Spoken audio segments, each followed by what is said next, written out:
Right? So we have all of that out of the way. Now what do? You've got this blob of music, in this case, good old Rose number 1, fairly unassuming etude, sitting here. How do I break it down? What am I doing? Have you heard the I hate this expression, but have you ever heard music is the international language? Sounds great, doesn't it? It works really, really well on a greeting card. However, I can't go, what did I just say other than, God, that hurt my ears? You're just saying please answer the question. I said, no, stop and pick up a gallon of milk on the way home and try to remember your dry cleaning. The point being, you really cannot, it is not a language, but it is, but what it is it is a form of communication. You can communicate a musical idea. And one of the things that I try to get my students to do, and in my own playing I try to do, is one of the things you want to do is grab your audience as much as you can by the hand and say, come with me, this is exactly what I'm doing. To the point where I'll tell them when you're working up a piece, you want somebody to be able to sit in the back of the room with manuscript paper, and if they've got really good ears, they'll write down the notes, they'll write down the dynamics, they'll write down, oh, there's a retard there. They'll write down where your phrases break down. You want to make everything as clear. How many of you have had a speech class? Or public speaking or whatever it may be called? Is that required here? You have to do that to graduate? Oh, you guys are so lucky. Okay? When you're speaking, and I'll try to speak like an orator now, when you speak publicly, you tend to pay attention to every part of the word you are saying. So that way it is very, very clear for everyone in the room to understand every word that is coming out of your mouth. Okay? When you are playing music in front of people, you want to have that same approach to the performance. You want to make sure that your intentions are extremely clear. There should be nothing vague. If anything, when you're first doing this, you want to overdo. You know, you want to get what we tend to refer to as the hand of glory from the conductor as opposed to the finger of shame. Right? You want to be able to be told, no, that's beautiful what you're doing, but a little less would be a lot better. Okay? So you want to overdo. You want to make everything as clear and concise as possible. Okay? So how do we do that? For me, for this etude, it may be simply starting from where are the phrases. Okay, you're all mature musicians, you play in a great band, you understand the concept of turning a phrase. Okay, turning a phrase means getting from the beginning of the phrase to the end of the phrase so that it feels like one cohesive unit. All right? Now, this doesn't mean that you have to sit down with this piece of music and say, okay, looking at chordal structure, I'm looking at melodic line, this is great. Okay, I see that there's a cadence right here. Click, and you put your little target or your little roadmap together to get to that point. What I'll have most of my students do, and unfortunately for me, is I'll play it. And where it feels like it settles is usually the end of the phrase. That's the easiest way to do it. Okay, so this would be your one moment to kind of wake up a little bit, engage. When I get to the end of the phrase, you can, what should we do? Raise our hands or just shout stop? Just say stop. Okay?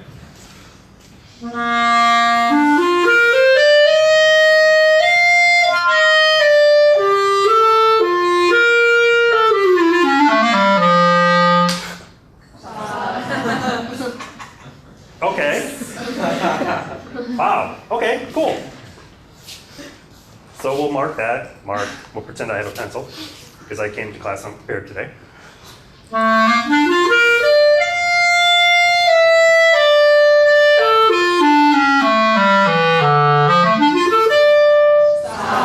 That, my friends, is really the end of the phrase. Okay? It can be kind of deceiving because what you told me to stop the first time is what in fancy pants musician terms we call a half cadence. It feels like it stops, but the idea actually continues on. But you've got the right idea. You want to move from a point of nothingness at the beginning of the phrase because you haven't even said anything to the end of that musical idea. All right, and I'm sure you've heard this before. You can equate phrases to sentences in written work, and then paragraphs, and then the whole piece, right? You can go back and apply that same stuff. Is that actually a question? Yeah. Yes, sir. How do you handle like long phrases like that in terms of like breathing, so you make sure it doesn't sound like it's out of the phrase, like when you need to use breath? I want to make sure I'm understanding the question. You want, how do you not let your physical limitations dictate where the end of the phrase is, as opposed to where the composer wants the phrase to end? Exactly. Okay. Wow, I would say breathe. That would be the first thing. Are you looking for physical, like things that you can do to learn how to take more air into your body? He's a tuba player, so it's more an Oh, issue. wow. Okay, yeah. Well, you never get the melody anyway, so what's the point? All right. Now,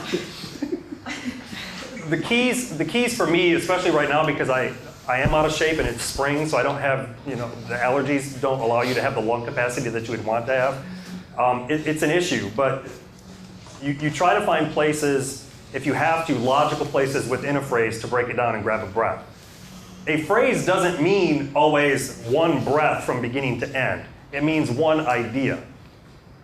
So you can, if we go back to our allusion to sentence structure, okay? You can think of a breath as a comma.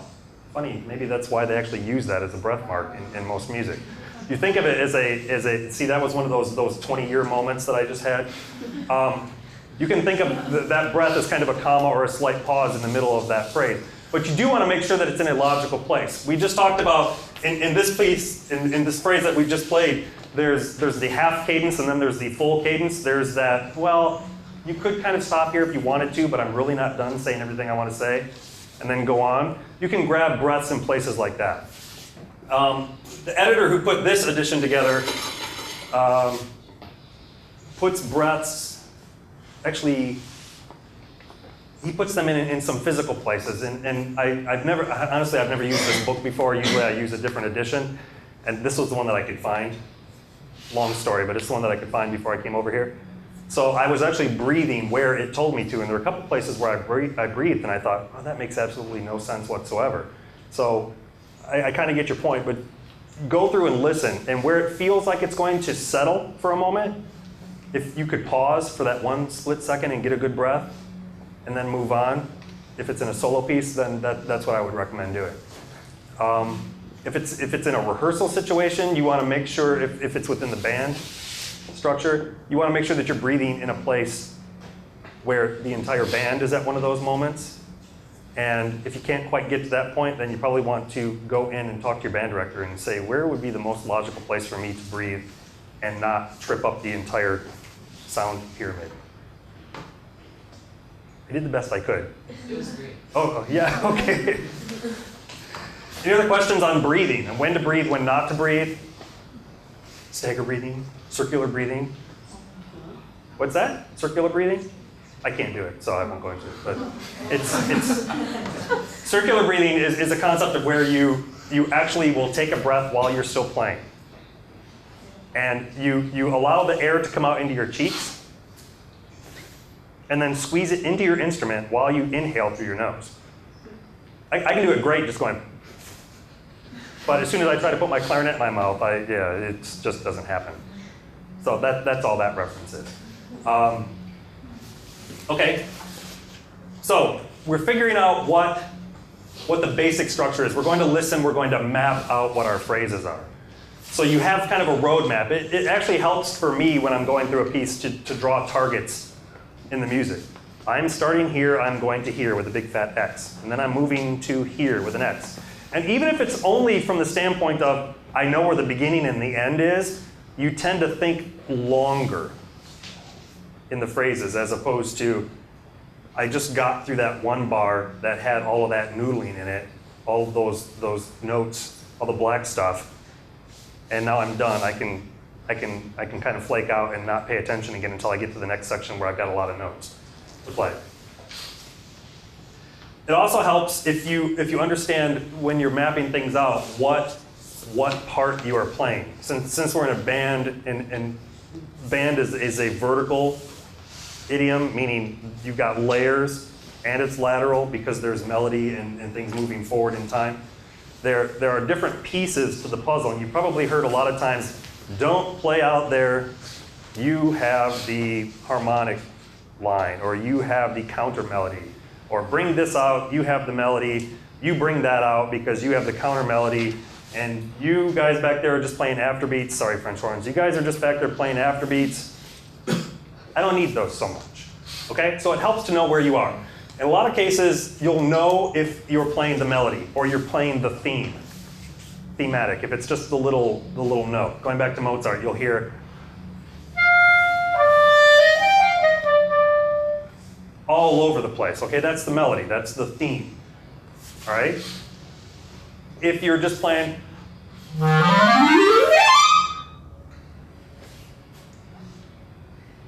okay, a lot of times as woodwind players, we get the frosting on the cake, right? You get all the,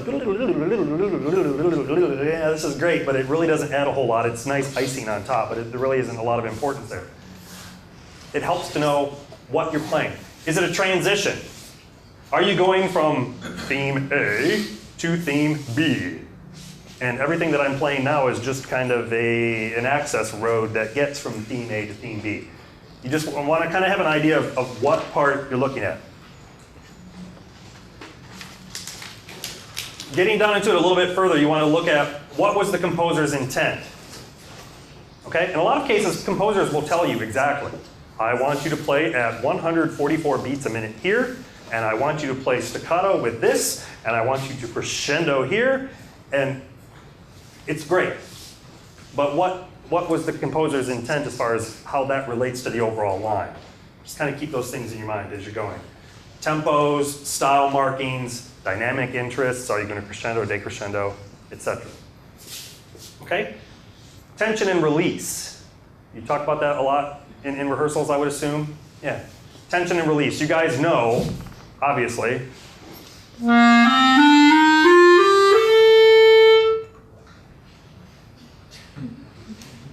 Okay, we've created a little tension, and people actually pick their heads up. Okay? That would be the release. You know? When we were in music school, a lot of people, oral training, remember going through oral training? Yeah, do, so, mi, ma, ma. Yeah, great. We used to mess with people. We'd like play 1, 4, 5, like a dominant 7, and then leave the practice room. And this was in the days before everybody had a soundproof practice booth in their schools. So you go bum, bum, beam, bum, and then you'd leave. And then as you were leaving, you hear everybody on the aisle pounding out the tonic chord on the piano just to resolve it. So you see a lot of that. Tension and release. I did a little bit of Saint-Saëns earlier. This is both thematic and tension and release.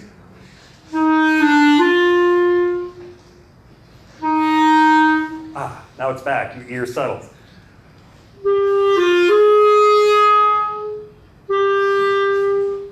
It's settled.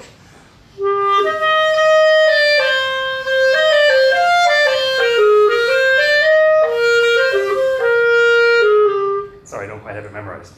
Okay? So there are a lot of cases where you're going to feel certain tension. And those, to me, those are the moments that you actually want to bring out a little bit. Those are the interesting things.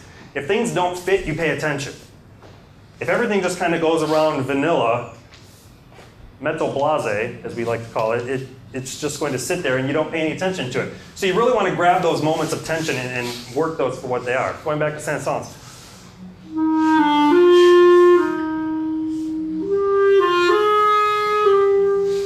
That's the interesting note, the note that doesn't fit.